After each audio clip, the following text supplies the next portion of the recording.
Salut à tous les amis, j'espère que vous allez bien, que vous êtes en forme, que vous avez passé un bon week-end. Ma foi ici, il était radieux, il était très très bon, à part évidemment l'horrible équipe des Girondins de Bordeaux qui n'en finit plus de gâcher mes journées, mes semaines et mes années depuis je ne sais combien de temps. On est dans un sprint final, il s'est encore une fois passé beaucoup de choses, en haut comme en bas, avec un sacré scénario hein. Dans le derby, on va évidemment revenir longuement sur ce Saint-Étienne-Lyon qui profite aux Verts, qui peuvent un petit peu respirer, même s'ils sont toujours 17e. Mais évidemment, c'est le genre de victoire que tu n'attendais pas forcément. Et du coup, dans une course au maintien, ça peut te mettre très très bien. Et dans l'autre sens, l'OL a peut-être perdu gros, hein, parce que déjà, au-delà de la perte de sa 4e place, il y a aussi Corentin Tolisso. Alors évidemment, quand on va parler de ce derby, on va revenir étape par étape sur tout ce qui s'est passé, les polémiques d'arbitrage, l'interruption de match. Le contenu aussi, parce que je pense qu'il y a quand même pas mal de choses à dire, hein, que ce soit la bonne performance des Verts et aussi l'OL qui a déçu, parce qu'évidemment, il ne faut pas tout séparer, mais c'est vrai qu'on a quand même pas mal de détails sur le terrain et qu'il faut, pourquoi pas, mettre en avant. Du coup, j'en profite pour saluer les habitués du chat comme JP Flaco, Brandon, Hugo SSE qui évidemment a passé, on imagine, une très très belle soirée, espèce de petit vénard. Lautaro 942 aussi, qui c'est vrai pense à Bruce, hein, le bon vieux tonton Sebru, défaite de Nantes, défaite de Milan. Vous savez que là c'est pas un week-end mitigé, hein, là c'est vraiment une longue pause pour tonton Sebru avec ce sport qui lui rend pas son affection, ce chat modératrice. En tout cas, ça fait plaisir. Bah voilà, vous êtes là en ce lundi, jour férié. J'en profite évidemment pour vous saluer aussi sur YouTube, sur les podcasts. Deezer, Spotify, Apple, vous êtes nombreux à écouter, ça fait toujours plaisir. Donc voilà, merci pour la force qui est quotidienne. Du coup, bah, on est ensemble pour une bonne heure, 1 heure et demie, histoire de revenir sur ce week-end de Ligue 1. Je l'ai dit, il a été riche. Voilà, hier avec Braque, on était présent pour commenter le derby. Voilà, il faut un début à tout. C'est la première fois qu'on a une interruption de match et voilà, on découvre le syndrome du commentateur Ikea, à savoir qu'on doit meubler. Et alors là, heureusement, nous, on n'est pas comme la chaîne principale. Nous, vous savez, on a un contenu qui fait des stats, donc très très vite, en fait, on a laissé, on s'est mis en pause, on laissait les écrans diffuser. Mais c'est vrai que parler 5 minutes sur une interruption de match, c'est très très long. Et j'ai du coup une pensée pour David Astorga qui à l'époque sur Téléfoot, voilà, il y avait même sur Amazon quand il y avait beaucoup d'interruptions de match, c'est très très long, hein. Vraiment les matchs quand il se passe pas beaucoup de choses sur le terrain et que t'attends voilà les délégués, les arbitres dans les coulisses du stade, c'est vraiment une épreuve en soi. Donc sincèrement, force aux commentateurs qui sont obligés de meubler parce que nous ça a été 5 minutes. On s'est dit qu'on n'avait pas grand chose à raconter de plus. Donc voilà, heureusement, on a pu passer notre tour. Merci beaucoup, Sky Joa, pour le petit sub. Merci beaucoup, mon pote. Tu régales. J'ai parlé de choses qui se sont passées ce week-end avec des sentiments contradictoires. À Bordeaux, bah, c'est fini, hein, on a perdu contre Saint-Brieuc. Le bon vieux stade briochin, la montée est compromise. Et en fait, vous me connaissez, moi je supporte qu'un club, mon affection elle est uniquement dévouée envers les Girondins. Et ça veut pas dire que je critique ceux qui suivent plusieurs clubs, parce que bah voilà, chacun vit son supporterisme comme il le veut. Mais moi, c'est qu'un seul club et c'est vrai que voir Bordeaux dans cet état-là, ça fait de la peine et en vrai, j'ai pas envie de dire que maintenant je vais plus les suivre parce qu'en fait, bah, c'est quand même mon club, j'ai envie de voir ce qui se passe, mais c'est vrai que voilà, moi vous connaissez ma position par rapport à Gérard Lopez, je suis évidemment contre, j'ai qu'une hâte c'est qu'il parte, mais là le match de ce week-end c'est le genre de scénario où je me dis, franchement, si on pouvait tourner la page et enfin repartir de zéro, j'ai juste hâte que voilà que on soit à l'étape d'après parce qu'avec ce personnage on ne remontera pas, il y a trop d'erreurs de gestion, il y a trop de choix calamiteux, il y a d'immenses désillusions et le match de ce week-end et la défaite contre Saint-Brieuc a prouvé encore une fois que les erreurs du passé n'ont pas été comprises et on est reparti avec de nouveau un sacré fiasco. Donc je ne sais pas si Bordeaux pourra être en 4ème division l'an prochain parce qu'il y a encore du tribunal, il y a encore la DNCG. Vous connaissez notre quotidien de Bordelais. Désormais, on se bat contre des vents contraires et le terrain n'est pas notre seul juge de paix. Donc ça va être encore tendu. Alors moi, j'aimerais bien Oliver Kahn qu'il arrive, mon cher Lautaro. Le problème, c'est que Gérard Lopez, il veut pas lâcher l'affaire. Et s'il lâche l'affaire, c'est à des conditions qui sont lunaires pour une passation de pouvoir, c'est-à-dire qu'il voudrait rester actionnaire du club, qu'il voudrait garder un certain contrôle. Non, non, si Oliver Kahn il arrive, monsieur Gérard Lopez, merci pour les services rendus ou pas, et puis voilà, on se sépare de lui. Et sincèrement, Gérard Lopez, il a bien de la chance d'être tombé à Bordeaux où il n'y a pas beaucoup de révoltes, pas beaucoup de soulèvements populaires, parce que ce qu'il a fait, si ça s'était déroulé à Marseille, il ne pourrait pas mettre les pieds dans la ville. Si ça s'était passé à Lens, à Saint-Étienne, enfin voilà, il a de la chance quand même d'être dans un endroit, un microcosme où les gens sont sympathiques, parce que sincèrement, normalement, il n'y a pas moyen de repartir dans une ville comme ça, quoi. Donc, sincèrement, on espère qu'on va pouvoir tourner la page avec Gérard Lopez et ses Girondins. J'ai discuté avec une personne, je vais pas dire d'un certain âge, mais qui a aux alentours de 60 ans, qui me disait... je sais pas si je reverrai les Girondins de mon vivant en Ligue 1. Moi, je lui dis, je pense que oui, parce que l'avantage de Bordeaux, c'est que bon, t'as évidemment son histoire, mais t'as toujours au minimum 10 000 pélos qui viennent te voir au stade dans des matchs de 4ème division, alors que c'est mal embarqué. Tant que tu as le soutien populaire et que tu as cette espèce de groupe de socle de 10 000 personnes qui sera derrière toi, c'est bien pour repartir 10 000 supporters. Enfin, c'est quand même... Il y a beaucoup de clubs qui ne l'ont pas. Et je me dis que ça, au moins, c'est un des avantages. Alors, quand est-ce que Bordeaux reviendra dans l'élite? Est-ce que ce sera décennie 2030? Est-ce que ce sera décennie 2040? Je ne sais pas. Est-ce qu'on est optimiste et on se dit aux alentours de 2035? Ou est-ce qu'on voit un peu plus loin? Est-ce que la prochaine fois, j'aurai définitivement que des cheveux blanc-gris? Ça picote, évidemment. Salut Neji, la veste, c'est River Plate. On a sorti une petite veste sympa pour le hors-jeu du jour. Ouais, 10 000 pélos. C'est vrai que je commence à devenir lyonnais, mon cher Babidax. Et évidemment, quand on parle de pélos, de lyonnais, on va pouvoir faire la transition directement avec le match d'hier soir. Salut Xavi, je viens de regarder la dernière vidéo d'Offside sur hors-jeu. J'ai bien aimé ton avis sur Di Maria pour la place du GOAT. C'est intéressant parce que du coup, pour ceux qui n'ont pas la ref ou qui ont suivi, sur hors-jeu désormais on tourne des offside, donc c'est des contenus hors direct, où on fait des petits sujets, on fait soit des previews, soit on revient sur des matchs historiques, le Zidane France-Brésil 2006, et là on a fait notre première tier list sur les offensives du PSG. Alors merci d'ailleurs à tous ceux qui ont fait des retours, parce que c'est toujours bien de savoir qu'est-ce qui a plu, qu'est-ce qui n'a pas plu. On a peut-être oublié une catégorie intermédiaire, parce qu'on a une catégorie légende, impact player, peut-être qu'il fallait une catégorie excellent ou très bien entre les deux, je pense que ça aurait été pas mal. Et en vrai, du coup on classait les offensifs du PSG sous QSI, et c'est très compliqué d'élire un GOAT. Moi j'ai mis Di Maria parce que je trouve que c'était un peu l'homme de l'ombre, mais en même temps c'est le meilleur passeur décisif, il a quand même des bons petits matchs références. Enfin, moi j'adore Di Maria, donc c'est pour ça que je l'ai mis à ce rôle. Mais le mec qui va défendre Cavani, parce que il y a une affection particulière, quand tu vas avoir également du Mbappé parce que c'est le meilleur buteur, Neymar parce que niveau talent c'est peut-être le plus fort, Ibra parce qu'il représente le début de la révolution QSI. Il y a beaucoup d'avis qui peuvent s'entendre, mais c'est vrai que Di Maria, je le place très très haut au niveau des joueurs qui m'ont marqué côté Paris Saint-Germain et tout court en Ligue 1. Du coup, je disais, les amis, on a un programme chargé parce que vous le savez, on a évidemment 9 matchs à voir, il s'est passé beaucoup de choses comme d'habitude en haut et en bas, et là on va directement sur un match qui évidemment va beaucoup nous intéresser. C'est ce fameux Saint-Étienne-Lyon. Alors, on va évacuer directement plusieurs choses. Est-ce qu'il y avait carton rouge sur Lucas Tassin et la faute vraiment méchante et grossière sur Tolisso? Évidemment, oui, tous les jours. Enfin, c'est incompréhensible que François Le Texier soit revenu là-dessus.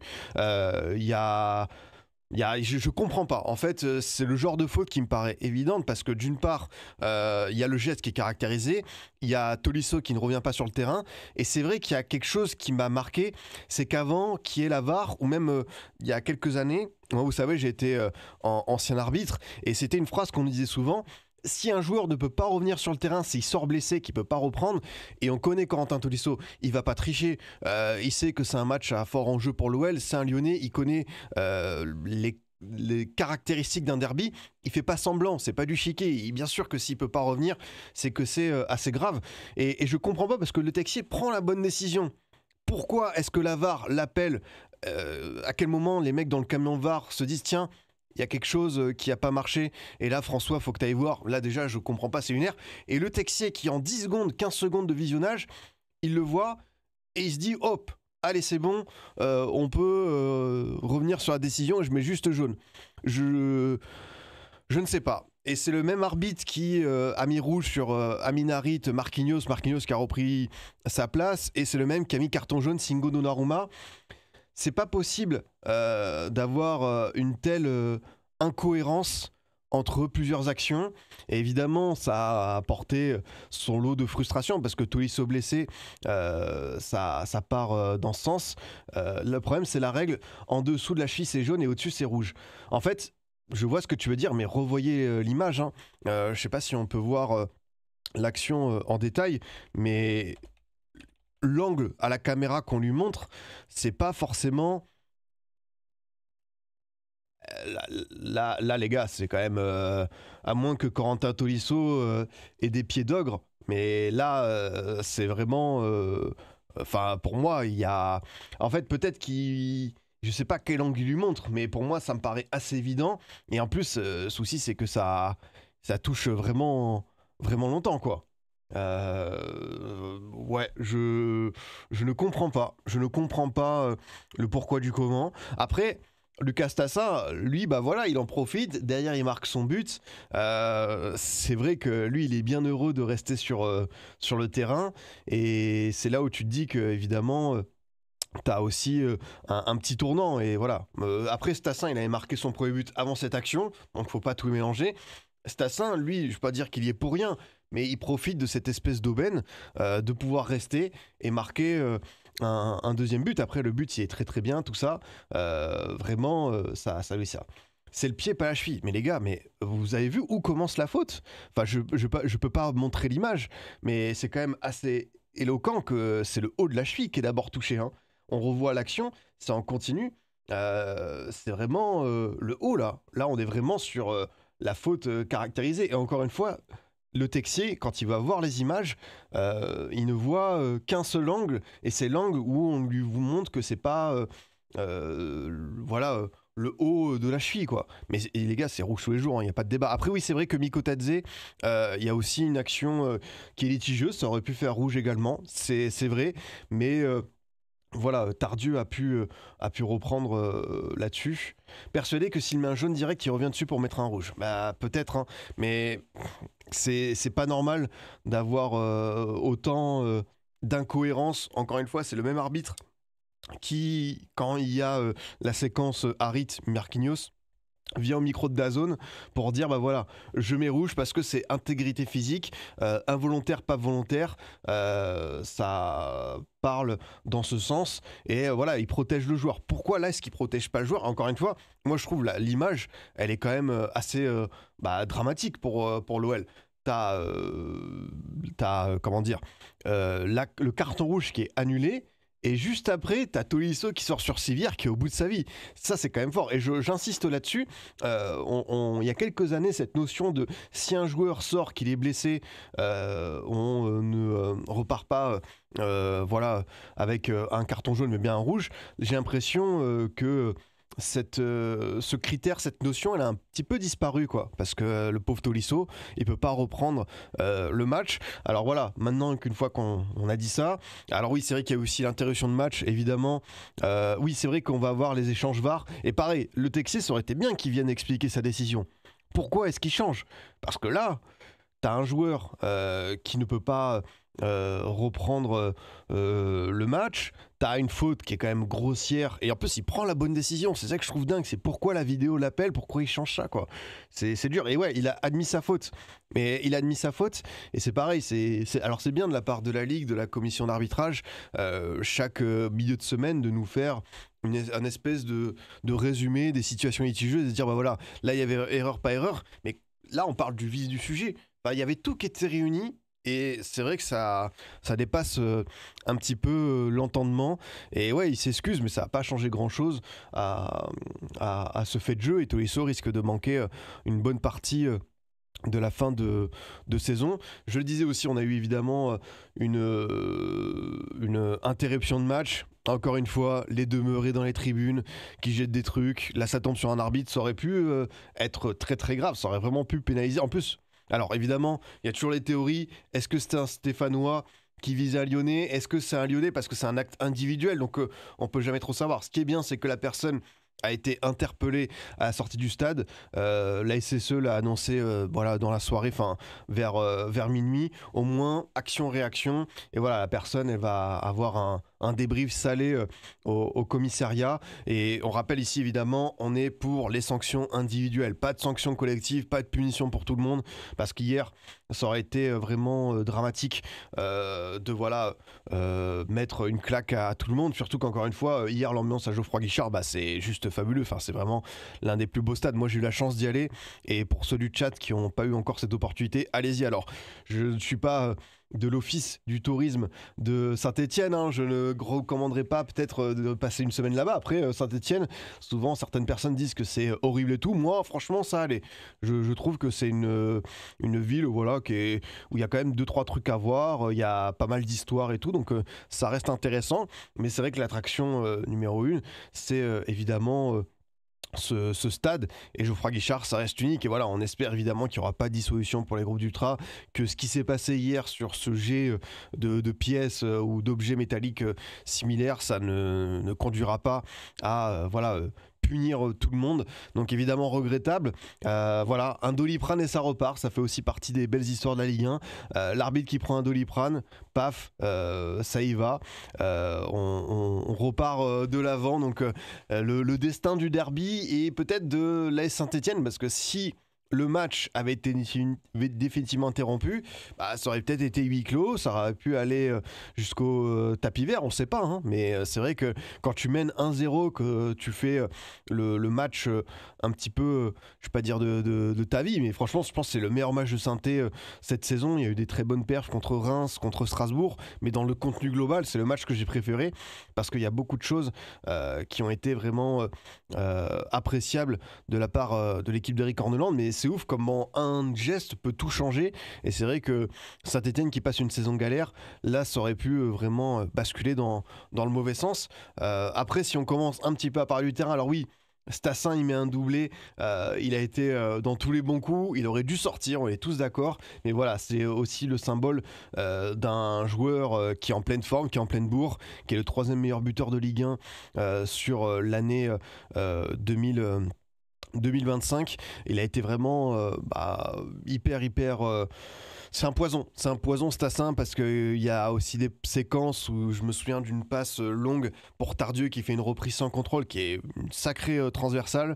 Il a une activité de tous les instants, et c'est vrai qu'on l'a souvent dit, hein, mais ce trio offensif Cardona, Stassin, Davitashvili, pour un 17e, un avant-dernier de Ligue 1, c'est fort, c'est sincèrement costaud, c'est une vraie belle équipe, et ça peut voilà, te sauver. Alors est-ce que ce sera suffisant, parce qu'on sait qu'il y a aussi 68 buts encaissés, donc, et pourtant je trouve que la défense hier a fait un gros match, hein. Je pense à Petro qui a fait une belle passe D, t'as également Bernauer qui a été très très bon je trouve, mais moi là où j'ai été je vais pas dire choqué, mais j'ai vraiment trouvé le match de Saint-Étienne excellent, c'est milieu de terrain.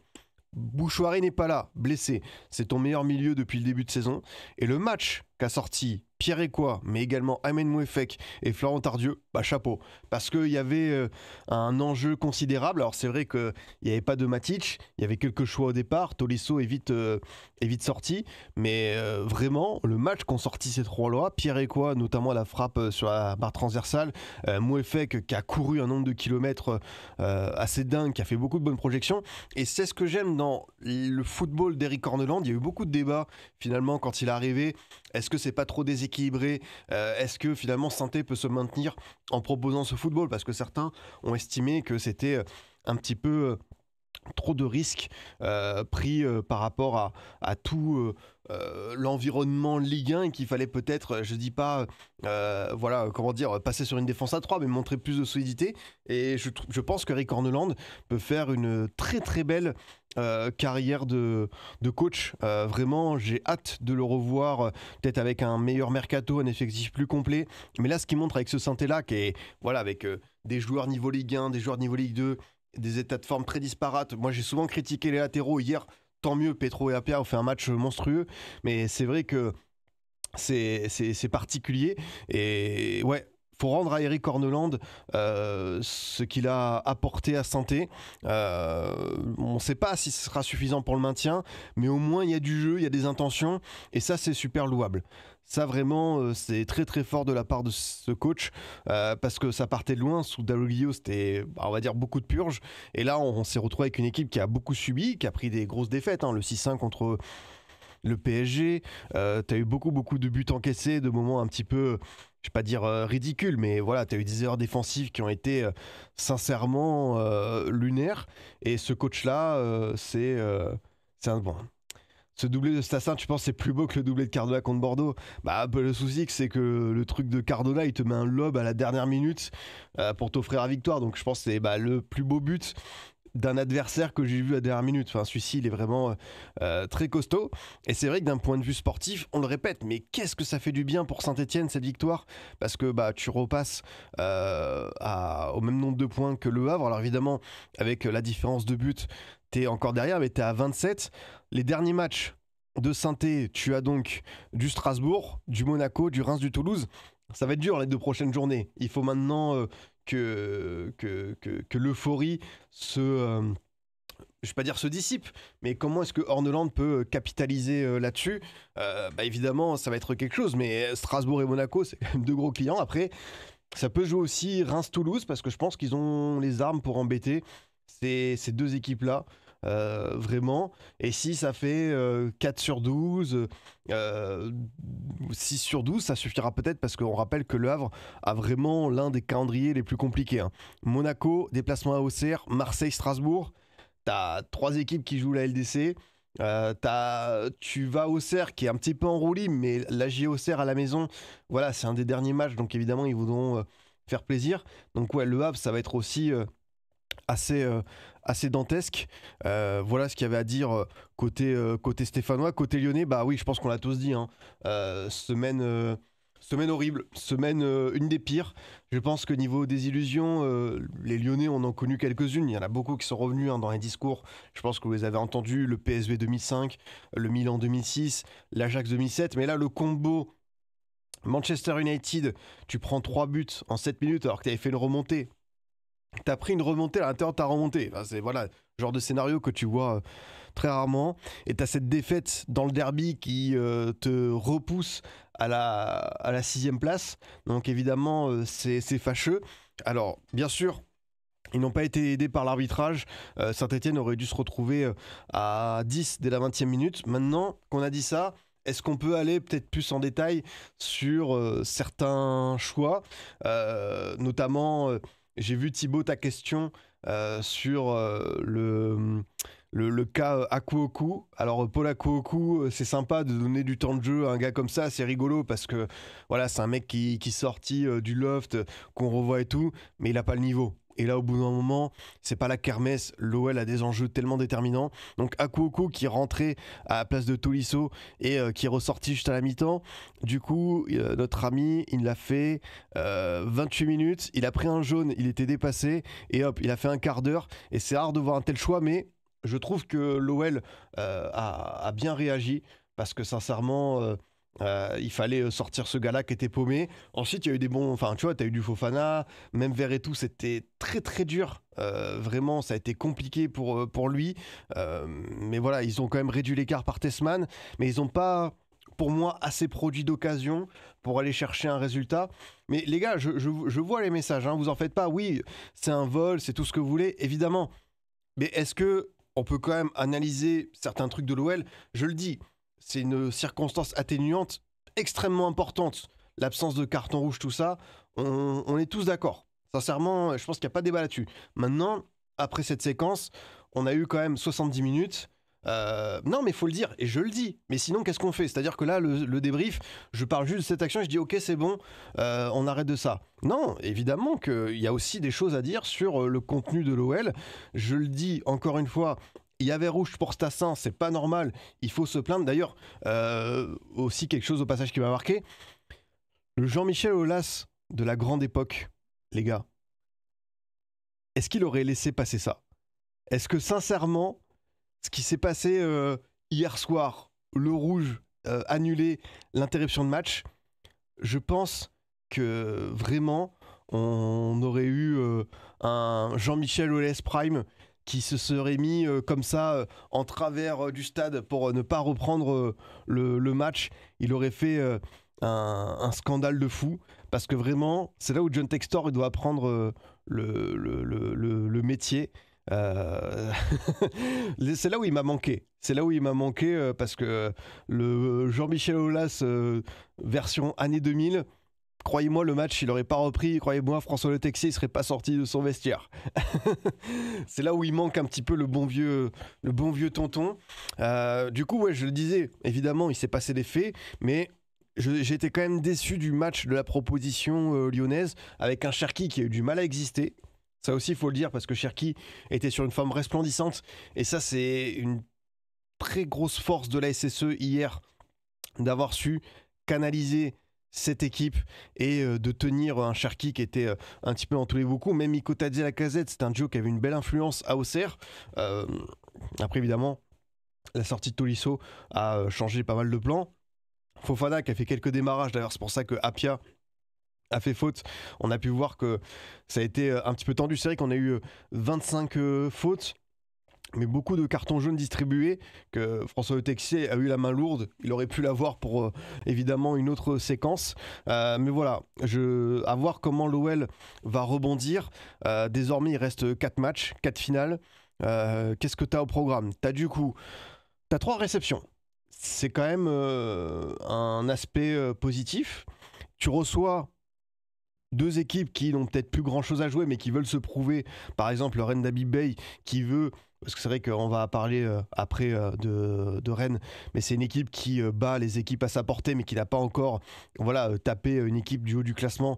Donc on se souvient du match aller, le 3-0, la hype, Albert Grombeck, tout ça, donc à voir s'ils vont pouvoir un petit peu s'offrir un match référence. Tu reçois Lens qui aura peut-être plus grand chose à jouer.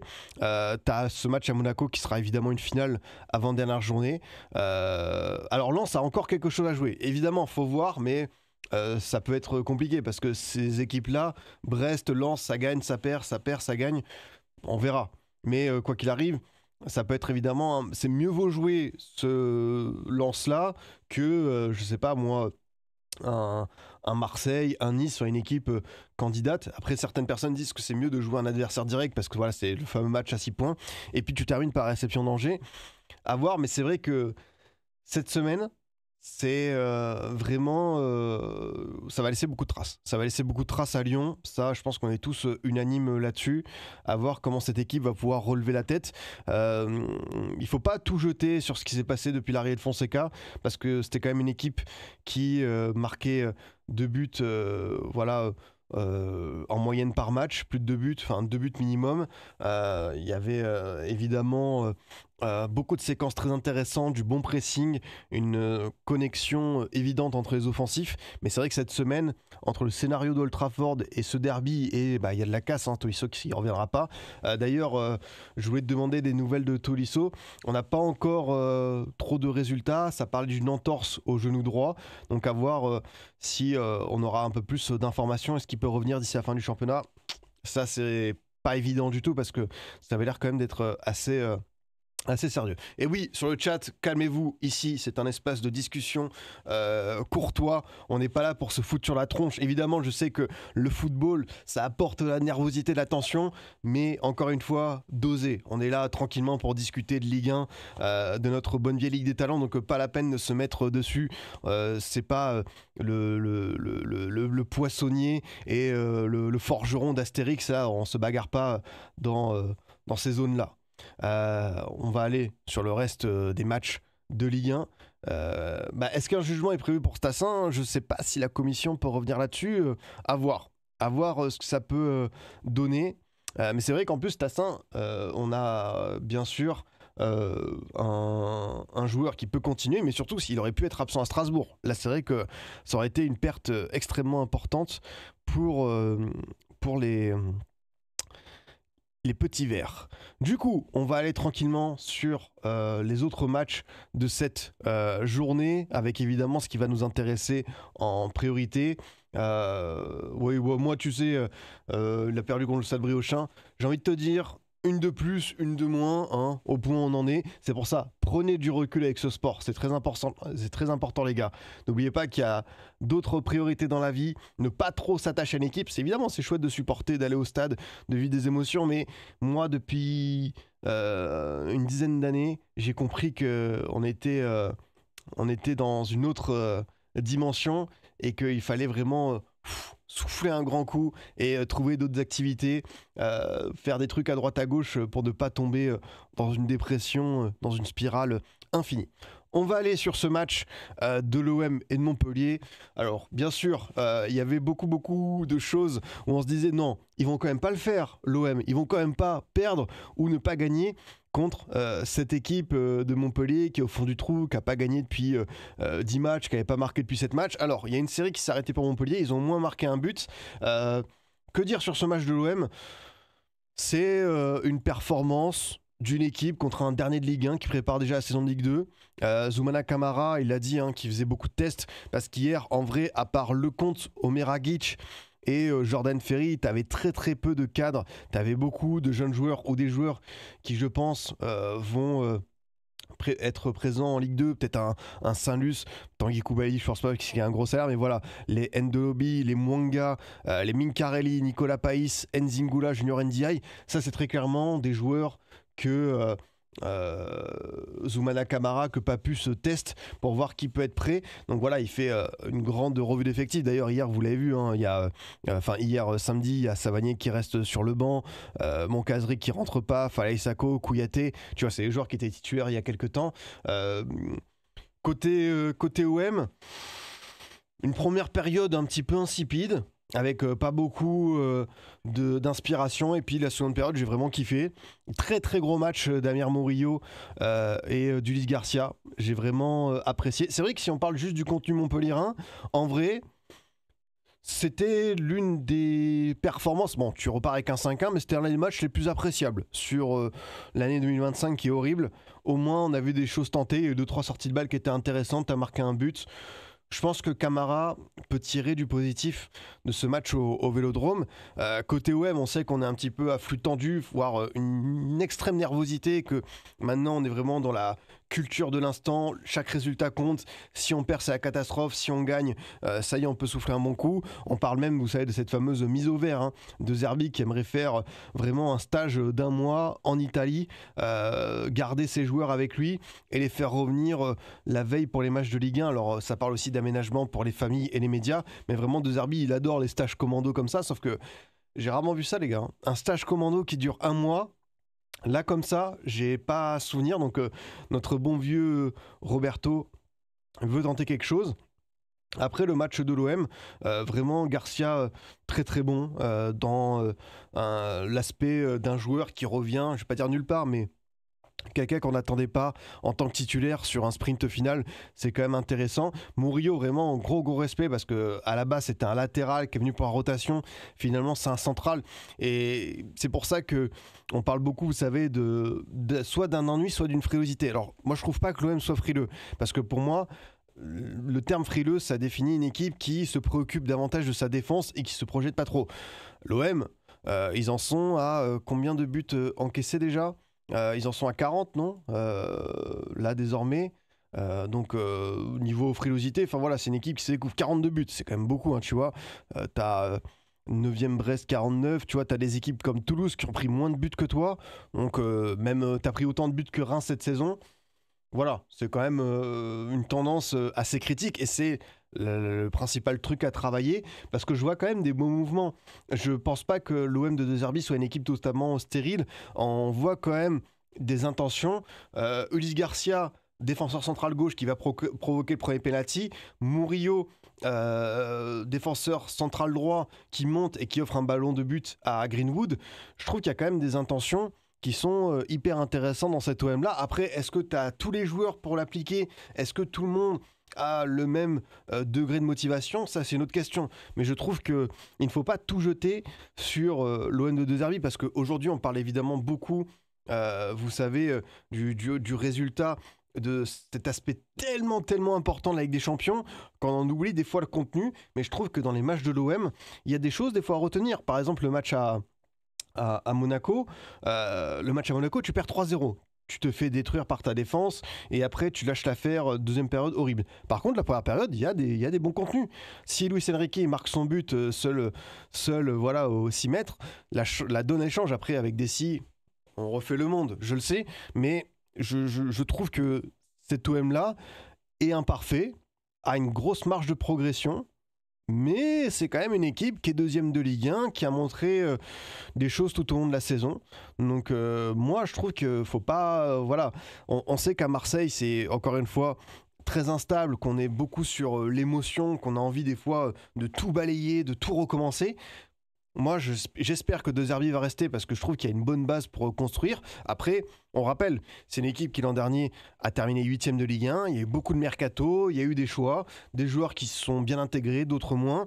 Et c'est ouf parce que moi, je suis pas forcément pour cette espèce de machine à laver du mercato où tu changes de cycle toutes les... tous les 3 quarts d'heure, mais là je me dis qu'il y a encore des joueurs qui doivent partir parce qu'ils n'ont pas le niveau, juste c'est pas le bon contexte l'OM, et je vois des postes où il faut se renforcer. Moi tu vois, tu parles de cet été, d'ailleurs tout à l'heure quelqu'un me demandait, je suis bien dans hors-jeu cet après-midi, enfin à 18h, donc on sera bien là mon pote, comme je vous le disais. Sur quel poste renforcer cet OM là? Moi j'irais sur un joueur offensif un petit peu profil ailier provocateur, et je prendrais 2 défenseurs. 2 défenseurs parce que je trouve que l'OM a été trop léger à ce poste. Pour moi il faut, en plus de Balerdi, est-ce que Balerdi part, reste, ça je ne sais pas, mais il faut prendre du matos. En plus Mbemba est dans le loft et tout, donc va me prendre plusieurs défenseurs centraux. Je garde mes pistes tout à l'heure pour hors-jeu, histoire de pas trop... même 3 défenseurs. Non mais sincèrement, ça m'étonnerait pas qu'il y ait 3 si Balerdi part. Après, est-ce que tu repars avec Murillo? Est-ce que tu donnes ta chance à Ulis Garcia? Faut voir. Il faut 4 défenseurs, un latéral gauche, un latéral droit et 2 centraux. Bah tu vois, Dedic et Merlin, ça veut dire quand même que tu comptes pas forcément sur eux si tu vas prendre un concurrent. Latéral droit, évidemment, parce que tu as Luis Enrique qui va partir et il faut un joueur dans ce secteur-là. Et 2 centraux, ça je suis d'accord avec toi. Mais je pense que le chantier principal de l'Olympique de Marseille, c'est cette arrière-garde, cette défense. Il y a des joueurs que je trouve quand même intéressants parce qu'encore une fois, la saison d'Amir Murillo, dans son utilité, c'est quelqu'un qu'on n'attendait pas à ce niveau-là. Donc ça, c'est une excellente nouvelle. Lui, tu vois, je pense que dans le top 3, top 5 des joueurs les plus réguliers avec Rabiot, il est bien présent. Je pense qu'il a fait vraiment sa saison. Il faudra aussi doubler les postes pour ne pas se retrouver en galère encore une fois. Oui, non, mais c'est sûr que on parle beaucoup des aspects intéressants de ce qu'a mis en avant De Zerbi, de certains joueurs, mais l'an prochain avec un match tous les 3 jours, puis en plus vous savez, c'est la réforme de Ligue des Champions ou réforme de l'Europa League, si jamais l'OM tombe en C3, c'est 8 matchs, 8 matchs de groupe, donc 8 matchs très intenses. Là l'OM a profité de ça pour avoir une équipe qui puisse jouer sur un seul tableau, et on a pu voir que ça a été très compliqué défensivement, qu'il y a eu pas mal d'absents. Là il faudra sincèrement doubler des postes, et même plus que doubler les postes, prendre des titulaires fiables. Là va falloir aller sincèrement chercher au moins un patron et un titulaire. Moi, c'est ce que je vise pour la défense centrale, parce que sinon, ce ne sera pas suffisant en Europe. Les lacunes qu'on a vues, les 42 buts encaissés, ils seront répercutés, je pense, dans cette coupe aux grandes oreilles. Si cette année, l'OM avait joué en Europe, ça aurait été cataclysmique avec l'effectif actuel. Après, je sais pas. Je sais pas ce que ça peut donner, parce qu'on ne sait pas si tu as une équipe qui aurait fait les mêmes choix au mercato. Est-ce qu'ils n'auraient pas quand même blindé certains postes? Je pense que l'idée de partir avec cet effectif-là, avec 2 compétitions, même si la Coupe de France est sortie assez tôt, pourquoi pas? Mais là, par contre, ils ont fait une erreur, et je pense que s'il y a Coupe d'Europe, ils reprendront pas ça, évidemment. Ouais, Laporte, ça peut être une bonne idée. Évidemment, il faut voir l'état physique, parce que Luis Felipe, qui a disparu, une mi-temps, enfin 60 minutes contre le PSG, et ciao l'ami. Faut voir si l'état physique, mais évidemment, Aymeric Laporte, je parlais de patron de défense, il a 30 ans.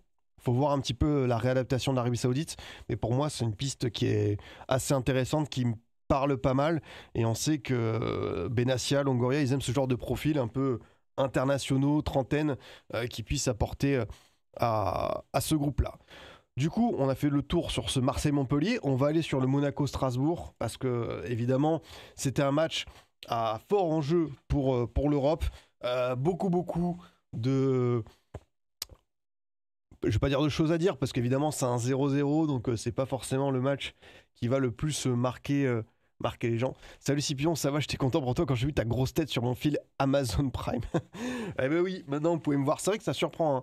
Même moi, tu sais que ça me surprend quand sur le multiplex, quand sur des matchs de Ligue 1, et j'en disais, ce soir, il y a DataZone avec Braque et Scipion, donc t'en fais pas, moi aussi, ça me fait toujours sourire.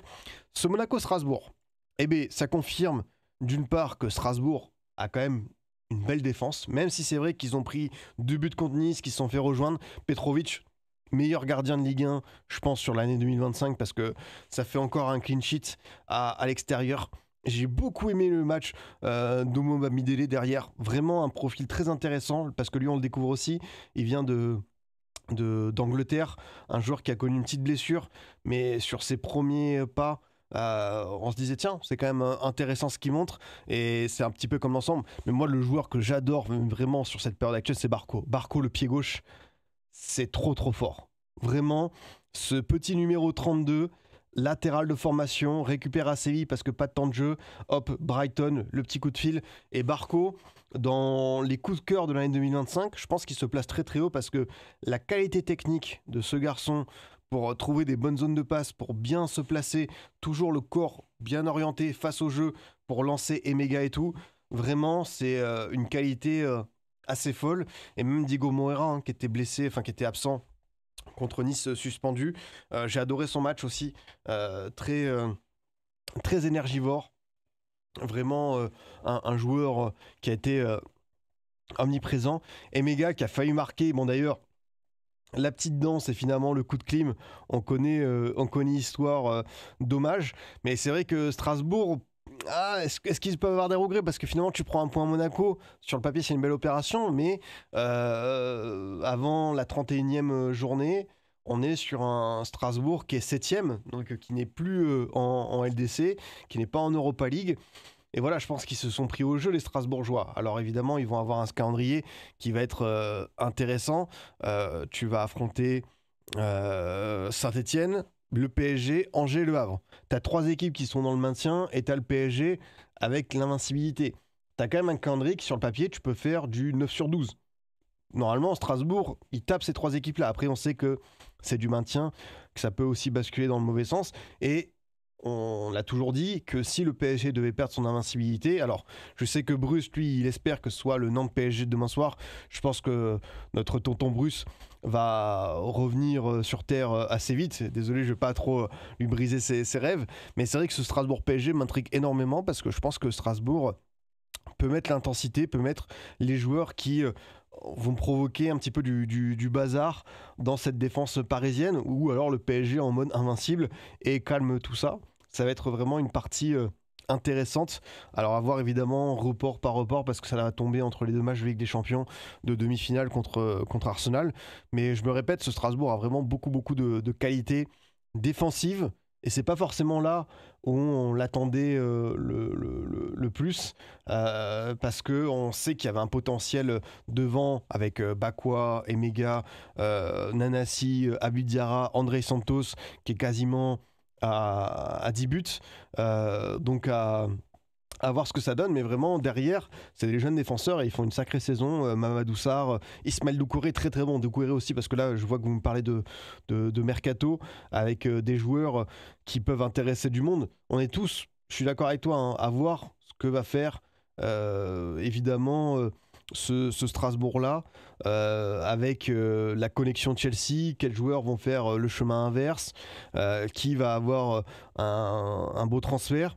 Si Strasbourg est en LDC, je pense qu'il y aura quand même l'idée de la part des dirigeants de Rosseignor de garder un socle pour récompenser à la fois ce groupe de joueurs. Après, on sait que c'est la réalité du foot business qui peut nous Non, Nanasi, il joue un peu moins, mais il a été titulaire une bonne partie de la saison. Je pense que là, il y avait plus un choix par rapport au profil avec cette défense à 3 et d'avoir Digomera, Doué et le milieu renforcé. Mais Nanasi, on le reverra sans doute. Côté monégasque, que dire sur ce match? On va dire qu'au point, Monaco a peut-être un peu dominé. Voilà, il y a le but hors jeu de Biret, il y a Akliouche qui a été intéressant, il y a eu un gros retour de Mawissa sur Emega aussi en première période, ça a été l'un des gestes un peu décisifs du week-end. Philippe Cohn qui repart avec un clean sheet. Minamino qui a été très discret, je trouve ça par contre ça a été l'un des points noirs. Par contre j'ai bien aimé l'entrée de Ben Seguir qui a un petit peu disparu des radars, je trouve. Mais là, il a fait une belle entrée, donc peut-être qu'on le reverra sur le prochain match en tant que titulaire. Oui, j'ai vu l'embrouille Rosenior Hutter. C'est rare de voir ça en Ligue 1, de coach qui s'attrapent. Alors, c'est déjà arrivé avec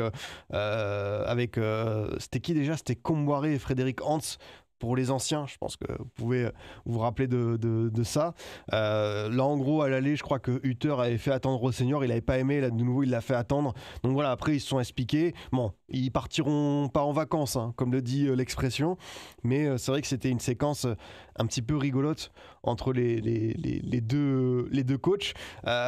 C'était S Monaco, ouais. Par contre... Tu perds 2 points, je pense qu'on peut le dire, à voir s'ils vont pouvoir un petit peu se rattraper. C'est vrai que tu as Le Havre et Saint-Etienne. 2 prochains matchs, c'est à l'extérieur, mais c'est 2 équipes qui sont évidemment à ta portée.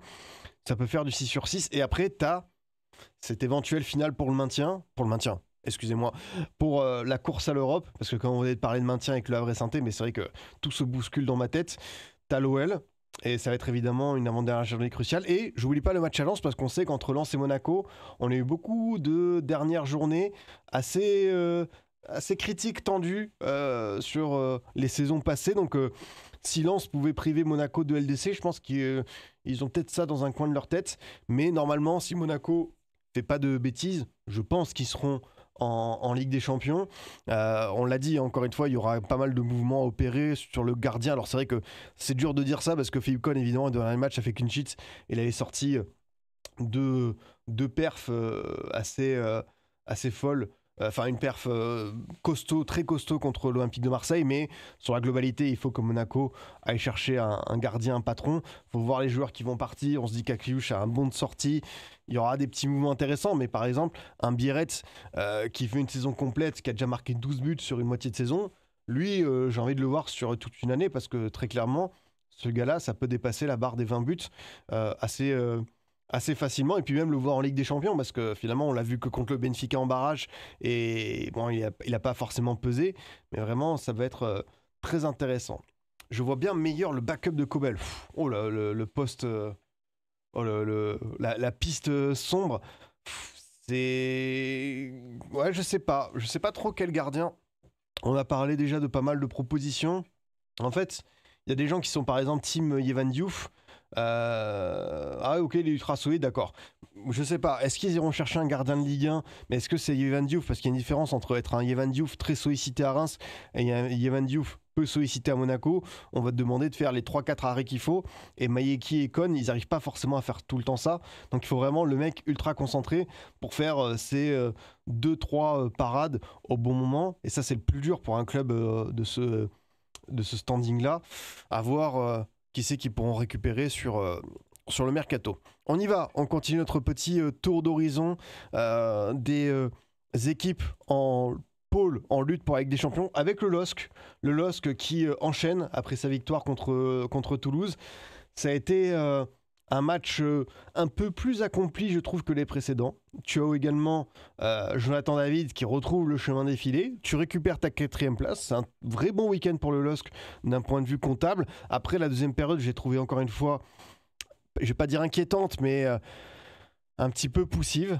Je trouve que Lille s'arrête trop vite de jouer. Ça a été un des défauts de cette équipe sur l'année 2025 où tu as beaucoup de joueurs qui ne font pas les efforts nécessaires, où tu as une équipe qui collectivement n'arrive plus à mettre 90 minutes d'intensité ou même voilà juste d'envie de séquence parce que je trouvais que la première période était vraiment accomplie. Ouais, c'est ça, on fait que temporiser les deuxièmes périodes et des fois ça peut t'apporter des garanties parce que tu as des équipes qui n'ont pas forcément te chercher, comme Lens, comme Auxerre. Toulouse, ça en est vraiment fallu de peu. Oui, par contre, Alexandro qui s'empale sur le Chevalier et qui en plus lui casse 3 dents. Là, ça va être bon courage à notre ami Chevalier chez l'orthodontiste parce que là, il va falloir passer au garage pour réparer la carrosserie. David, très très bon match. David, ça faisait longtemps que je ne l'avais pas vu là parce qu'il est également passeur décisif sur le but de Meunier. David dans tous les bons coups. Vraiment un match où j'ai enfin retrouvé pleinement, voilà, je vais pas dire investi parce que je pense que c'est un mec qui triche pas. C'est juste que des fois, il y a soit pas du long de moteur, soit il est pas, comment dire, accompagné. C'est vrai que peut-être que mettre un offensif comme Choupa Akpom, ça lui a apporté. Globalement, j'ai bien aimé le système Ipar Genesio qui avait tendance à mettre 3 milieux et plutôt un profil comme, voilà, comment il s'appelle, Haraldsson et voilà, seul Fernandez Pardo. Mais en vrai, Choupa Akpom en complément, je pense que c'est vraiment une bonne option. J'ai bien aimé cette idée de la part de Genesio. Fernandez Pardo, pareil, vrai bon match. Lui, pour le coup, c'est un jeune joueur qu'on découvre, qui vient de Belgique, qui a fait des bonnes entrées, qui a déjà marqué 2-3 buts, notamment contre Nice, contre Toulouse, des buts où tu dis waouh. C'est un garçon qui a du talent, mais Fernandez Pardo, très clairement, d'ici 1 an, 2 ans, ça peut devenir un ailier référent du championnat. Je pense qu'il a vraiment une très très grosse carte à jouer dans les années à venir du côté du LOSC et même du championnat de France. Et pourquoi pas, on peut aller plus loin pour la sélection belge, mais il a vraiment il a beaucoup de choses qui me plaisent, qui me parlent en tant qu'ailier. Il y a une connexion avec lui que j'apprécie. Haraldsson qui a fait un match un peu dur, mais voilà, c'est peut-être l'un des Lillois les plus intéressants sur l'année 2025. Ah, Mathias Fernandez Pardo a choisi l'Espagne. Merci à mon chat d'être aussi vigilant, de fact-checker ce genre d'informations, parce que moi je ne l'avais pas, j'étais persuadé qu'il était resté sur la Belgique. Tu le vois aller où jouer David parce que je pense qu'il manque de constance pour être dans un grand club européen. En fait, David, il y a plusieurs choses à étudier. Il y a le rôle qu'il aura dans son futur club. Est-ce qu'on le prend pour la rotation ? C'est pas évident parce que c'est quand même un mec qui marque 20-25 buts par saison. Tu as aussi le club. Est-ce que tu prends un club qui joue la Ligue des Champions, l'Europa ? À voir un petit peu. Par exemple, je vais te dire un truc, mais s'il va à l'Inter en 3e homme de complément par rapport à Thuram et Lautaro, moi je trouve que c'est pas mal. En vrai, je trouve que c'est une belle idée. S'il va à Aston Villa pour remplacer pourquoi pas un Watkins, est-ce que ça peut être l'homme idéal pour ce système d'Emery ? Je ne sais pas. En tout cas, quoi qu'il arrive, vous en faites pas, il y a des clubs qui iront sur lui. Parce que vraiment, un mec qui marque 20-25 buts par saison, qui est libre, on passe pas à côté. Même si il y a des choses à redire sur des fois son niveau. Après, pour moi, je vous l'ai toujours dit, j'aime beaucoup le joueur et il faut pas le limiter au penalty. Jonathan David a beaucoup de qualités, c'est juste que c'est quelqu'un qui enchaîne beaucoup trop entre le LOSC et le Canada, qu'il n'y a pas eu forcément beaucoup de repos et que c'est un joueur que quand il n'est pas à 100%, c'est peut-être plus compliqué pour lui de peser sur ça. Il est aussi gourmand sur son prochain salaire. Ah ouais, 9 millions par an, c'est... Ah ouais, c'est plus que gourmand, hein. À ce niveau-là, tu te resserres 3 fois à la cantine, hein, parce que là, c'est chaud. Mais s'il va pas là, il y aura forcément un club de PL qui lui proposera un truc, parce que en Bundesliga, j'ai peur que le salaire soit trop cher. Et pourtant, Francfort avec Ekitike serait une très belle idée, mais est-ce que lui, il viserait pas plus haut ? Mais je vous le dis... il aura un bon club. Il aura un très bon club parce qu'il y a quand même des stats, il y a un apport. C'est juste qu'il faut le mettre dans de bonnes conditions. Mais tu vois, il a clairement pas le niveau pour l'Inter. Je suis d'accord avec toi. Il n'a pas le niveau pour l'Inter en tant que titulaire. Par contre, dans la rotation, pour regarder de temps en temps l'Inter, je pense qu'il peut faire mieux que Taremi ou Correa ou Arnautovic. Donc, pour moi, il aura vraiment... il a toujours dit qu'il rêvait de Liga. Liga, c'est compliqué parce que t'as Atlético, mais il serait clairement pas titulaire. Et à part Atlético, Real, Barça, personne ne peut s'aligner sur son salaire. Donc, il a toujours dit qu'il rêvait du Barça. Moi aussi, j'ai eu des rêves dans ma vie et je suis pas à l'entraînement ce lundi avec les pros, hein. Donc c'est compliqué. Non, Villarreal, Sociedad, franchement, les demandes salariales, hmm, c'est chaud. C'est très très chaud. Mais moi, je vous le dis, il aura un bon club. Ça, j'en suis persuadé. Ils passeront pas à côté de ça, quoi. Braithwaite a réussi à aller au Barça. Bah, Braithwaite, c'était un autre contexte. Ils avaient besoin d'un attaquant en urgence et ils ont levé la clause de 18 millions à Leganés. Là, est-ce que le Barça sera dans l'urgence d'aller prendre un David? Je ne suis pas sûr. Donc voilà, le LOSC qui retrouve sa quatrième place. Le calendrier du LOSC, c'est vrai que tu as une finale contre Marseille, sinon c'est Angers, Brest, Reims. Alors autant Angers, je pense qu'il va avoir le job. Par contre, le déplacement à Brest, il peut être très très relou. Ensuite, tu as la réception de Reims. Moi, je vous l'ai toujours dit, les trois équipes que je voyais accompagner le PSG par Ligue des Champions, c'était Monaco, Marseille, Lille. Je reste sur cette idée-là, mais on sait que le LOSC est souvent sur un fil. Après là, voilà, ils ont recommencé à gagner les matchs qu'il faut. Ils profitent aussi des faux pas derrière et tout. Mais c'est vrai que s'il y a un résultat positif contre l'OM, je pense qu'ils seront pas loin de la vérité. Marseille sans Diakité suspendu, ou ça par contre c'est dur. Ça par contre ça peut avoir son influence très clairement dans ce sens. Mais je pense que le LOSC fera le job pour être en LDC. Il nous reste une équipe à avoir et ça faisait longtemps qu'on n'avait pas parlé d'eux parce que évidemment ça a été compliqué. Classement OGC Nice 5e qui retrouve sa 5e place après avoir pris 2 points sur les 3 derniers matchs. Une série qui était un petit peu désastreuse pour les hommes de Francaise, mais ils avaient quand même eu un bon capital de points pour être présents. Ouais, c'est vrai que côté Lost, t'as les joueurs que ça fait un moment qu'on les a pas vus, hein. Umtiti, Zegrova, Angel Gomez qui est en fin de contrat, qui a disparu de la circulation. Ça va être dur, ça va être très très dur. Je disais Nice donc avec peut-être le but le plus surprenant de la saison, Ali Abdi. Je vous invite à aller le voir. Abdi qui a la retombée d'un centre de close qui fait tête, poteau et le ballon lui retombe de nouveau tête et ça va au fond du but. Donc un but un peu Looney Tunes, mais ça fait le bonheur de ces Niçois qui, encore une fois, je vais pas dire qu'ils sont sur un fil parce que je trouvais que le match était quand même bien plus abouti que leur prestation précédente. Bah, par exemple, moi j'ai bien aimé le match à Strasbourg parce qu'à Strasbourg, ils prennent la tempête sur 5 minutes. On a Bombito qui fait un peu n'importe quoi. Et ils se retrouvent menés au score. Mais sinon, sur l'ensemble, j'ai trouvé que le match de Nice à Strasbourg était assez convaincant et que finalement, c'était pas non plus une équipe malade qui avait lâché prise. Ils sont embarqués dans ce sprint final. Alors avec leur force et aussi leur faiblesse parce qu'on a pu voir que c'est une équipe qui s'enguessant, qui avait très clairement un creux, ils avaient du mal à exister offensivement, mais là contre un Angers qui est passé sur une défense à 5 sous du jeu avec notamment le succès contre Montpellier, mais voilà, on sait que battre Montpellier dans cette Ligue 1 c'est une chose, maintenant aller chercher des résultats contre d'autres équipes c'est peut-être plus compliqué pour Angers en ce moment, mais voilà, je trouve que Nice a fait un match convaincant, solide, qu'ils auraient peut-être pu soigner la différence de but parce que je n'oublie pas que le goal average peut compter dans cette fin de saison où tout le monde se suit sur 1-2 points ou est à égalité, donc c'était peut-être le genre de match où il fallait passer la deuxième et mettre un gros score. Ils n'ont pas été en mesure de le faire, par contre voilà, là ils sont à 51 points, ils sont un petit peu dans cette position d'outsider, ils ont reculé au classement mais ils sont quand même présents parce que je trouve encore une fois que c'est une équipe avec des qualités. Enfin, je redis, j'adore les pistons Klaus Abdi cette saison. Melvin Bard fait lui aussi du très bon travail. Guessant qui a eu aussi sa grosse période. Là, tu as quand même des joueurs, tu peux faire rentrer du Sofiane Diop, du Mohamed Ali Chaud. Tu vois, tu as Terem Mofi qui est resté sur le banc, qui lui doit récupérer de ses croisés. Pareil, Sanson qui revient d'une longue blessure. Donc, même Santa Maria qui a fait une bonne arrivée cet hiver.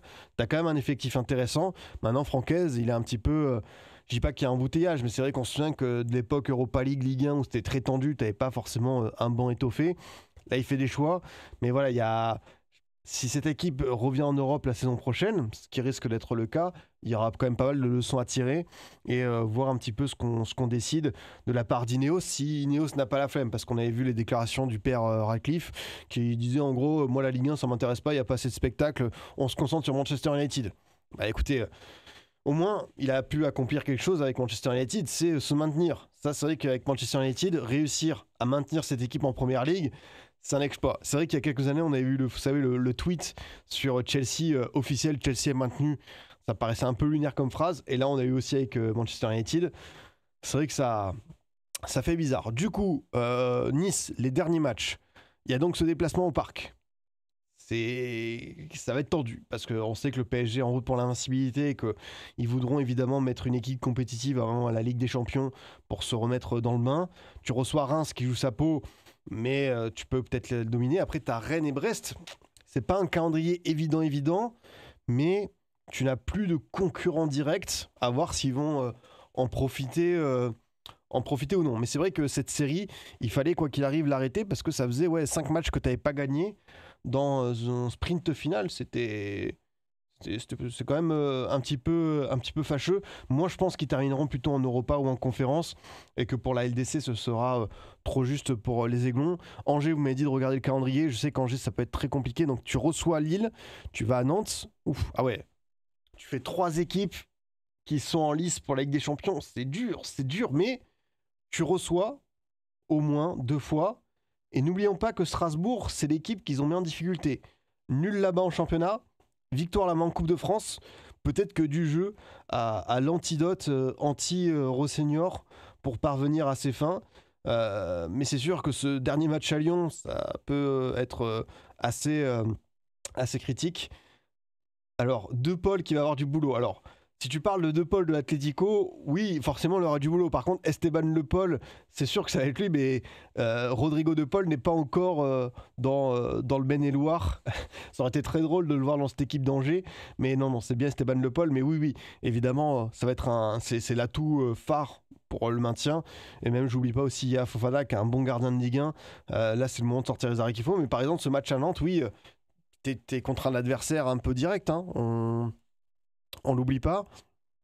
Angers 30, Nantes 30. C'est vrai qu'on parle beaucoup de Saint-Étienne et du Havre.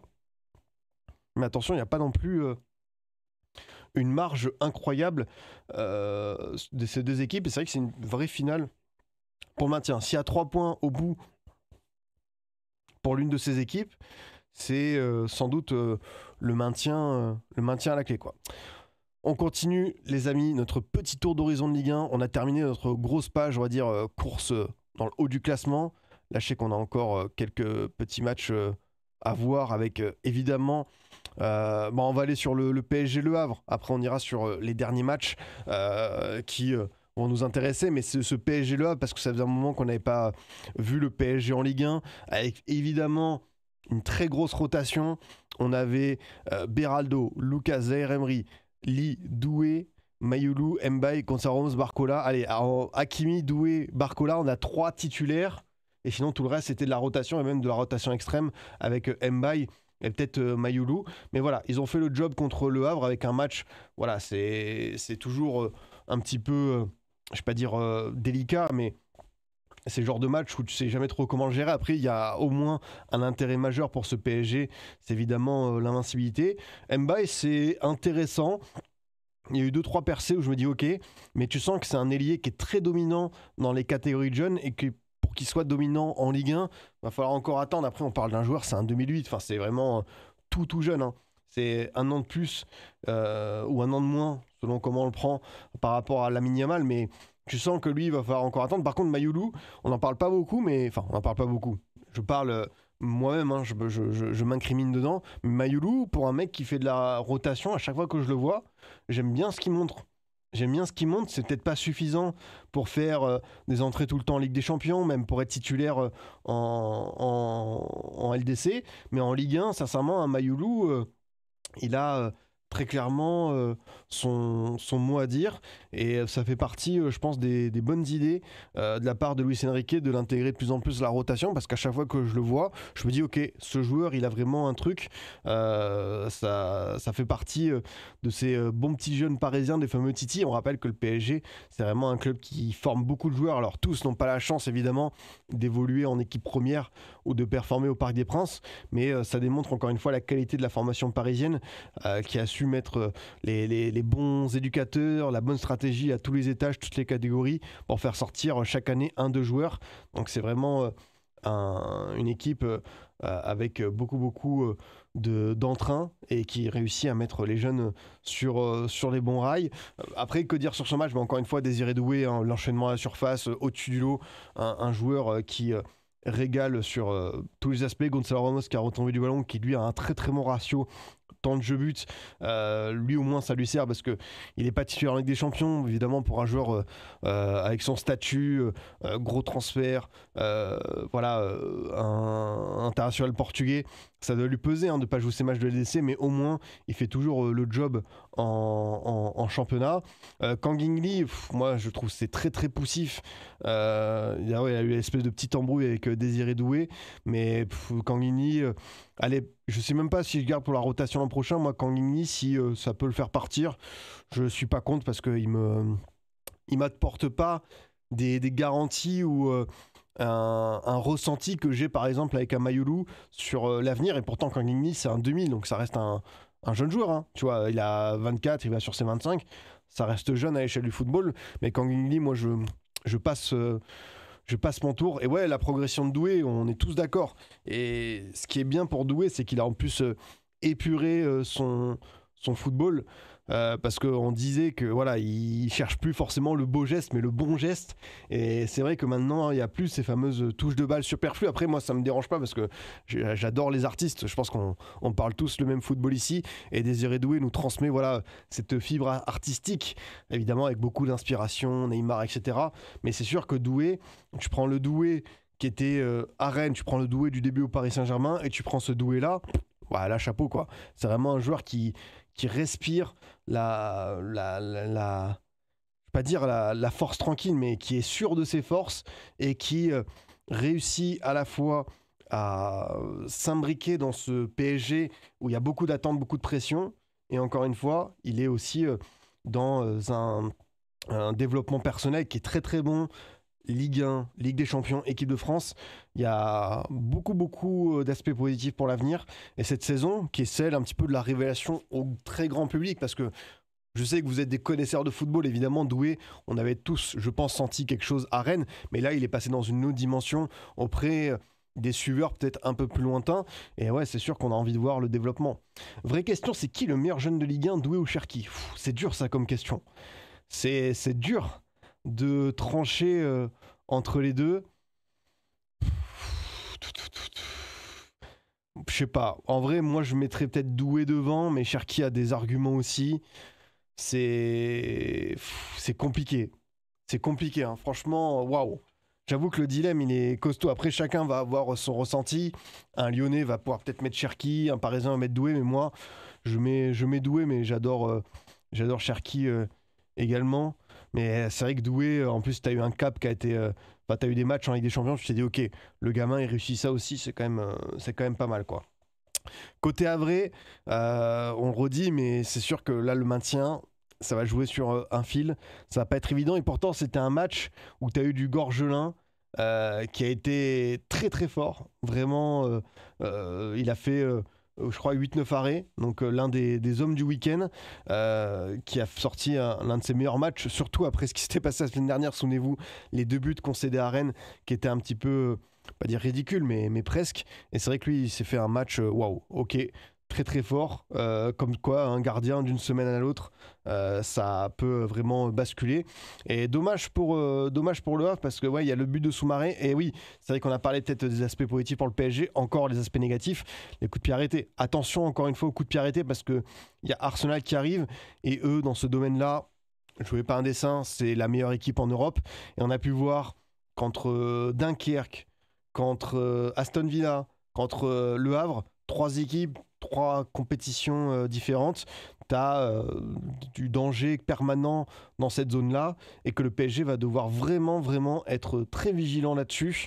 Est-ce qu'ils vont pouvoir corriger ça? Je ne sais pas, mais Arsenal, même sans Gabriel, il y aura quand même des très très bons tireurs comme Declan Rice. Tu auras du costaud avec Saliba, tout ça. Donc à voir ce que ça donne, quoi. Mais attention encore une fois au PSG avec ces coups de pied arrêtés, ça peut être vraiment assez difficile. On y va pour les derniers matchs avec ce Rennes-Nantes qui était un derby avec une suprématie régionale en jeu. Avec évidemment le match aller qui avait été une purge et Nantes qui avait fini par s'imposer à 11 contre 10, mais c'était pas dingue. Et là, un match qui est un petit peu étrange, fin fou, mais c'est vrai que de la part du Stade Rennais d'Habib Beye, je crois que c'était l'un des matchs les plus aboutis. Alors évidemment, on sait, on le dit, on le répète, Rennes version Habib Beye est une équipe qui se remet la tête à l'endroit, qui était barragiste quand le coach est arrivé. Ils ont eu l'avantage d'avoir un calendrier à sa portée, gagner des matchs contre les Montpellier, les Le Havre, les Angers, les Nantes, mais il faut le faire, parce que Sampaoli ou Stéphane, ils n'arrivaient pas forcément à produire ça. Après, on sait tous que c'est une saison de transition ou une fin de saison qui prépare la suivante, qu'on aura des attentes beaucoup plus élevées. Mais moi, je me répète, c'est très très bien de gagner ces matchs parce que voilà, il faut le faire. On en attend plus face aux équipes. Par exemple, comme je le dis, il y a un Lyon-Rennes qui arrive et ça, forcément, ça va m'intriguer, voir comment Rennes va pouvoir répondre. Mais je trouve que ce que prépare Habib Beye pour la saison prochaine, il y a beaucoup de positifs. Vraiment, je me répète, mais je trouve que ce Stade Rennais-là se met sur le bon chemin, le droit chemin. Il y a évidemment eu un gros mercato, mais on n'oublie pas, et je le répète, c'est très important, l'incorporation des jeunes avec du Jacquet, avec du Diawy Cissé, avec du Mohamed Kader Meïté. Premier but, Mohamed Kader Meïté, 2008, on a parlé de Mbaye. Premier but en Ligue 1 à 17 ans. Lui d'ailleurs qui est entré en jeu vendredi soir et qui dimanche jouait la demi-finale de Gambardella contre la Auxerre. D'ailleurs il a raté un penalty lors de ce match, mais le Stade Rennais s'est imposé au tir au but contre Auxerre et affrontera Dijon d'ailleurs pour ceux que ça intéresse en finale de la Gambardella. Ce qui est intéressant avec la Gambardella, c'était les matchs qui sont diffusés sur YouTube et que tu as toujours du bon scouting, des bonnes choses à voir parce que souvent il y a des équipes, vous prenez des photographies, vous regardez le Rennes de 2000, le Rennes de 2020, pardon, l'OL de 2016, et vous avez toujours des joueurs que vous avez retrouvés à l'étage supérieur. Donc c'est vraiment bien de jeter un coup d'œil aux équipes qui sont en Gambardella. Et voilà, oui c'est vrai qu'Altamari aussi c'est peut-être son meilleur match, avec évidemment cette séquence très rigolote où la Gunline Technology nous a abandonnés. Qui a oublié de payer la facture de cet outil formidable parce que sur le but de Mohamed Kader Meïté, c'est très clairement rentré et on ne sait pas pourquoi il y a eu un bug et derrière Assignon qui marqué un deuxième but en 10 secondes, du coup ça fait une séquence un peu improbable et du coup Nantes qui était en infériorité numérique a réussi à prendre un but en supériorité numérique parce que tu avais 5 Cyrénais qui fêtaient le but d'un côté. D'ailleurs au passage le carton rouge de Marcus Coco, je ne vais pas employer un terme grossier, mais une idiotie sans nom. Tu reviens à un partout et tu fais ce genre de geste. Tu sais qu'il y a la VAR et tu sais qu'ils peuvent revoir les images. Et je suis très content qu'ils aient revu les images parce qu'évidemment, le geste est honteux, impardonnable, incompréhensible. Et vraiment, il a tué son équipe. Mais je comprends pas. En plus, c'est vraiment rare, quoi. Tu égalises 20 secondes après, tu fais ça. Je trouve que c'est le rouge le plus ahuri de la saison. C'est vraiment un geste, je n'arrive pas à l'expliquer. Mostafa en plus qui avait marqué encore une fois un joli but. Il joue plus fin de saison. Non mais j'espère qu'il joue plus tout court à Nantes parce que ça a tué très clairement son équipe. Et du coup ce Rennes là, je me répète mais équipe très intrigante pour la suite et saison 2025-2026. Est-ce qu'ils vont être en mesure d'aller chercher des places européennes ? Faut quand même l'espérer parce qu'on parle du Stade Rennais, on parle d'un bon budget de Ligue 1, d'une équipe qui a beaucoup investi, d'une équipe avec du potentiel. Pour moi, ils doivent être au minimum à la lutte pour la conférence ou l'Europa. Parce que normalement, Rennes, chaque année, ça doit lutter pour l'Europe. Là, tu as eu une année sans, tu as eu une deuxième saison sans qualification en Coupe d'Europe. Ok, on repart de zéro, on se remet la tête à l'endroit. Et je pense que l'arrivée d'Habib Beye, même si c'était une situation dangereuse, avoir un coach avec une autre approche, une certaine modernité, une relation avec ses joueurs, ça peut apporter quelque chose. Et puis même, je sais pas si vous avez eu des images, mais on a vu par exemple Ismaël Koné qui a marqué son but contre Angers, faire un discours dans le vestiaire, et tu voyais vraiment que, je vais pas vous faire le cliché, mais oui, le groupe vit bien. Et des fois, c'est une phrase bateau, mais là, à Rennes, je pense que ça leur sert énormément, parce que j'ai l'impression que ce groupe-là est en train de prendre des attaches. Tu as aussi un Seko Fofana qui reviendra, on l'espère, pour lui à 100% physiquement. Et pour la suite, ils auront évidemment besoin d'un Fofana taille patron. Mais voilà, il y a beaucoup de choses à retenir de ce Stade Rennais au global. On le redit, il faut mettre peut-être dans la balance les adversaires qu'ils ont affrontés, mais je me répète, hein, il y a d'autres coachs qui avaient du Nantes, qui avaient du Angers, du Auxerre, je ne sais quoi, et qui perdaient. Bon, Auxerre, c'est pas un bon exemple parce qu'ils sont perdus, mais voilà, vous m'avez compris. Du coup, il nous reste un dernier match à voir avec deux derniers matchs à voir avec le Brest-Lens et le Reims-Toulouse. On a été bavard, hein, parce que là, on a beaucoup de choses à dire évidemment. Le Reims-Toulouse, alors, on va pas se mentir, petite purge. Ça va être évidemment un match assez, assez poussif. Le carton rouge et Reims qui évolue à 11 contre 10.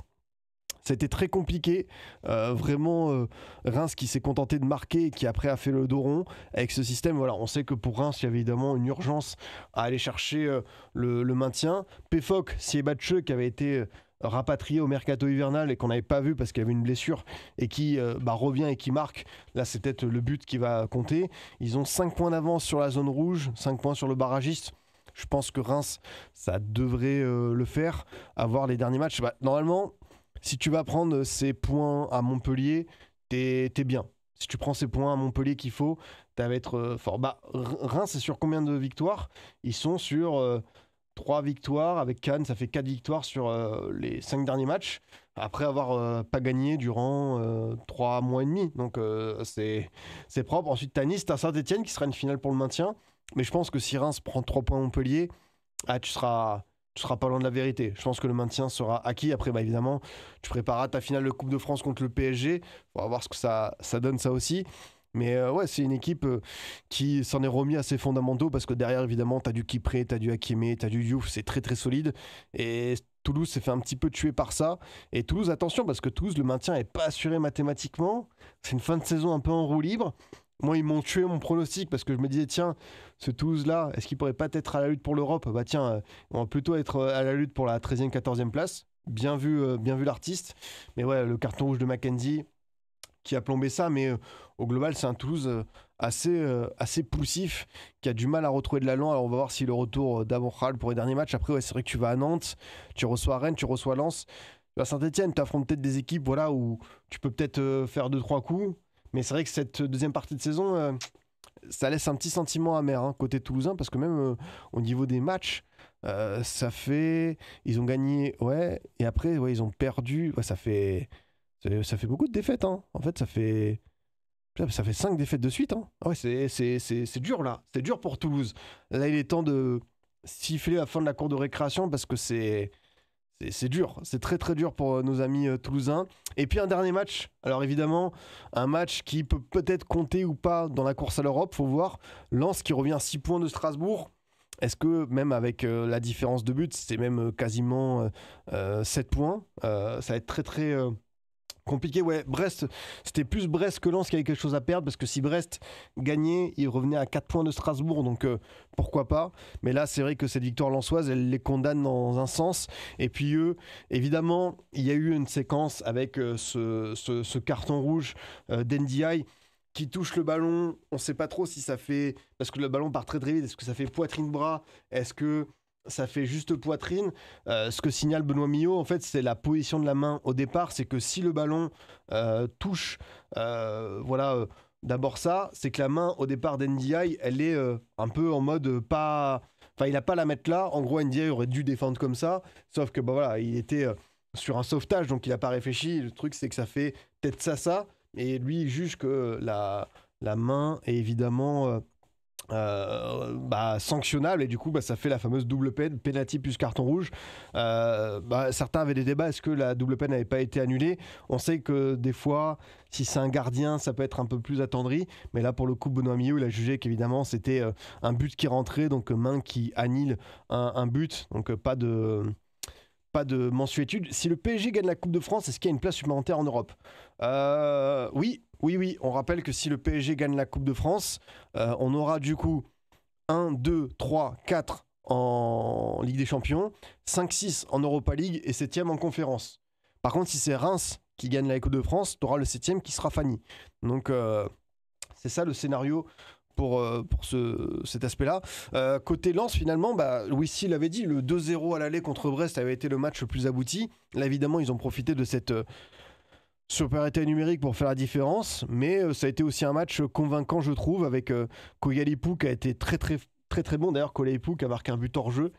Celui-ci, s'il n'avait pas été refusé. Il y a eu un enchaînement de la part de Koleipou. Jeu a fait court, contrôle gauche, frappe enchaînée lobée. Vraiment, vraiment costaud de sa part. Lesmelou, pareil, le but qui est collectivement très abouti avec un oubli de la défense lensoise. Et puis, voilà, tu as Westside qui marque en position de Joker. Neanaoui qui transforme le penalty. J'ai bien aimé le match d'Andy Diouf, le match de Zahouri. Des joueurs qui ont un petit peu déçu. Si le PSG gagne la Ligue des Champions, c'est une bonne question ça. Est-ce qu'il y aura une répercussion Là, par contre, il faudrait aller chercher.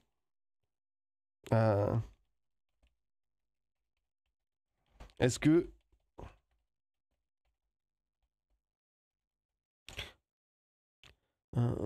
tac, tac, tac, combien peut gagner le PSG? Ouais, ça parle que de thunes. Ça parle que de ça.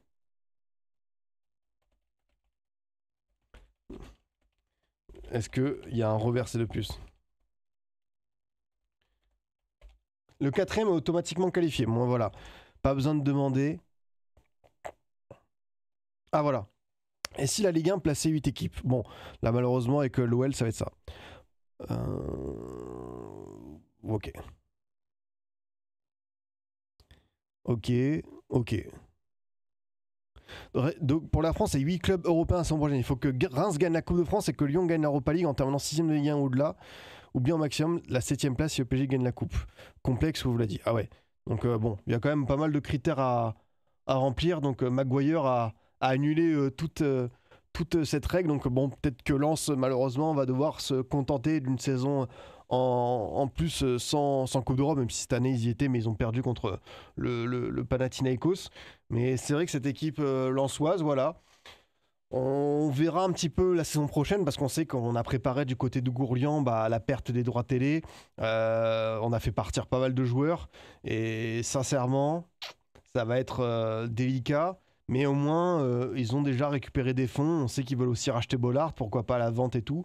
À voir ce que ça donne. À voir ce que ça donne. Du coup, les amis, on a terminé avec évidemment la petite équipe type traditionnelle à mettre en place. Alors, quelqu'un m'a dit que le 11 de l'équipe était très très bien. Je vais aller voir ça un petit peu. Ce que ça dit pour nos amis de l'équipe. En fait, moi, j'aime pas aller voir le 11 de l'équipe pour pas m'en inspirer. C'est pour ça que je préfère rester, on va dire, neutre. Gorgelin, André, Doué, Ekwa, Greenwood, David, Stassin, Murillo, Nadé, Garcia, Truffert. Alors moi, je me suis noté 1, 2, 3, 4, 5, 6. 6 en commun. Moi, j'avais Gorgelin, Murillo, Garcia, Doué, Ekwa, David et peut-être Stassin. En fait, Stassin, est-ce que je le mets? Est-ce que je le mets parce que en vrai, il y a ce doublé. En fait, j'ai un gros dilemme. Selon vous, est-ce que Stassin mérite l'équipe type parce qu'il y a le doublé, mais il y a ce carton rouge évité? Je sais pas. Moi, j'avoue, je suis partagé. En fait, c'est vrai qu'il met un doublé, mais il y a ce geste, quoi. Oui, quand même, c'est vrai que c'est un doublé. Mais non, mais je pense qu'il y a quand même un petit débat sur cette histoire de carton rouge. Après, moi, oui, je pense que je l'aurais mis, mais c'est vrai que cette action, elle est elle est quand même fâcheuse, quoi. Elle est quand même très très fâcheuse, quoi. Mais moi, pour moi, j'aurais mis plus de joueurs de synthé, mais j'aurais pas forcément mis Nadé. Tu vois, moi, les joueurs qui hier m'ont impressionné, c'est du coup Stassin, parce que bon, il y a l'action du carton rouge, mais sinon c'est encore un match exceptionnel. Moi, c'est Ekwa. Et moi, hier, j'ai adoré le match de Mouefek. Vraiment, j'ai trouvé qu'il a été dans tous les bons coups. Moi, je trouvais qu'il était très, très performant. Sincèrement, il est bon. Il est vraiment bon.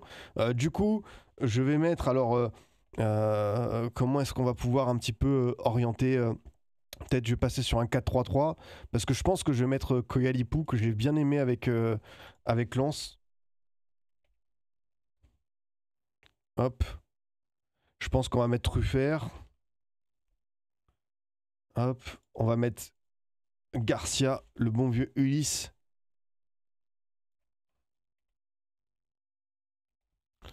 qui a été vraiment bon avec l'OM. Je vais mettre aussi Murillo, qui m'a beaucoup plu. Bernauer, ouais. Bernauer, j'ai préféré, moi, Bernauer à, à, à Nadé. J'ai trouvé vraiment bien. Et là, je vais mettre Doué. Hop.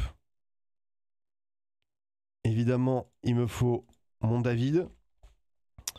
Hop. Et gardien Gorgelin, même si Petrovic, j'ai bien aimé également.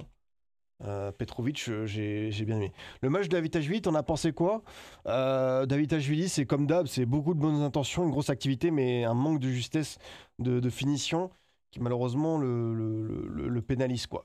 Donc ouais, moi je partirais sur ça comme 11, Gorgelin, Murillo, Bernauer, Garcia, Truffert, Doué, Ekwa, Mouefek, Koyalépouze, Tassin, David. Moi je trouve que le 11, il tient la route. Moi j'ai bien aimé, c'est les joueurs que je mets ça. J'ai trouvé Nadé impressionnant. Non, Nadé était très bon, mais Bernauer, je sais pas, Bah, Lensois, Koyalépou, il est là. Koyalépou, c'est un Lensois. Et oui, on oublie qu'il y a tellement de mouvements mercato que des fois on en oublie certains joueurs, quoi. Les amis, hop, on va terminer tranquillement là-dessus. Évidemment, c'était un plaisir de faire ça avec vous. On va se retrouver sur hors-jeu tranquillement en fin d'après-midi. Voilà, je vais mettre ça en replay pour ceux qui sont arrivés en cours d'émission sur YouTube, en podcast également. Merci à tous ceux qui ont suivi, merci à ceux qui sont abonnés. C'était un plaisir pour moi de faire ça en ce jour férié. Tu mets quel maillot pour hors-jeu ce soir? Bah désolé, je spoil, mais on va garder la veste, on va garder la petite veste pour ce soir. Merci à tous ceux qui ont suivi, encore une fois, vous avez été au top les potes. Je vous dis à très très vite pour d'autres contenus. Le Fénignon, on reparlera de Ligue 2 une prochaine fois, ne t'en fais pas. Je ne t'oublie pas, désolé, j'ai oublié de te répondre, mais c'est pas une mauvaise intention de ma part. Évidemment, on reparlera de ce beau championnat avec le suspense en haut comme en bas. Mais sur hors-jeu, bientôt vous aurez un contenu Paris FC avec Mario Gomez qui va arriver. Donc voilà, on pense à la Ligue 2 évidemment ici. Je vous dis à très très vite les amis. Passez une bonne après-midi. À ce soir sur hors-jeu. Salut.